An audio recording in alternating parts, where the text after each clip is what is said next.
Hey y'all, it's me, Science Meets Psychology, and I'm here to talk about why you shouldn't call people an attention seeker.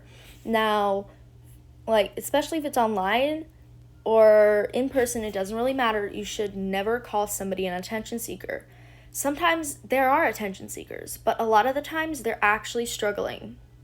And so I'm always called an attention seeker. I just really hate it. And I had depression for 6 years and anxiety too. And I struggle with a lot of things. And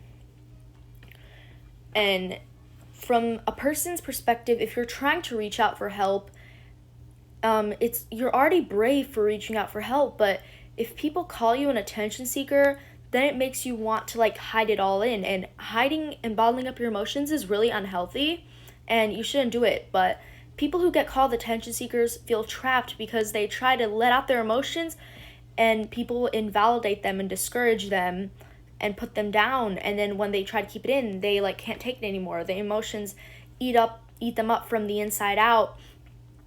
And calling someone attention seeker can actually worsen their mental illnesses because they feel like they're not sick, or they're not good enough, or they're not depressed, or they don't have the mental illness enough to be considered to get help. They feel like they don't really deserve help because if you're always called something, you're going to eventually start to believe it.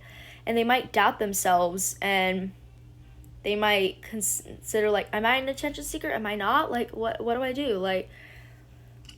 So if you're if you call people attention seekers, you really don't know what they're going through. People say, sometimes to me, they say, you're just looking for pity and stuff. You're just a self-diagnosing 13-year-old. First of all, I'm 14. And second of all, I was professionally diagnosed at the doctor.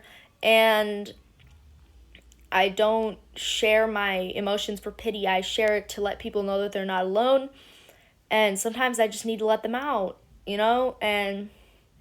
But here's what you can do instead of letting them out to the public. Instead of posting rants and stuff, maybe message friends or find a therapist or your parents or someone you can talk to that you trust.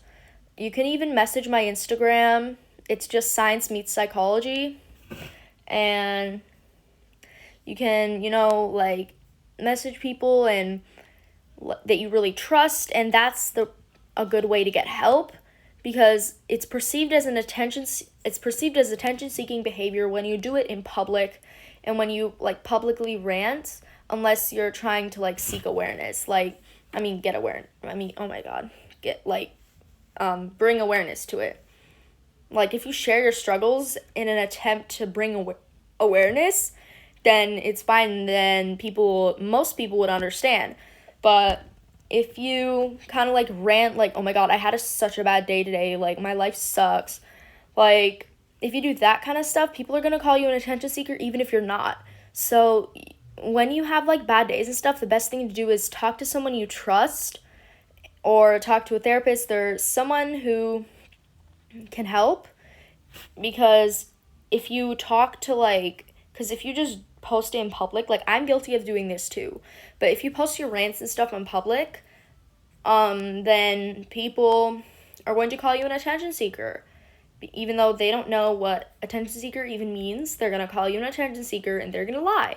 So this is basically why you should not call people attention seekers, because it's very wrong and could end up worsening people's mental illnesses.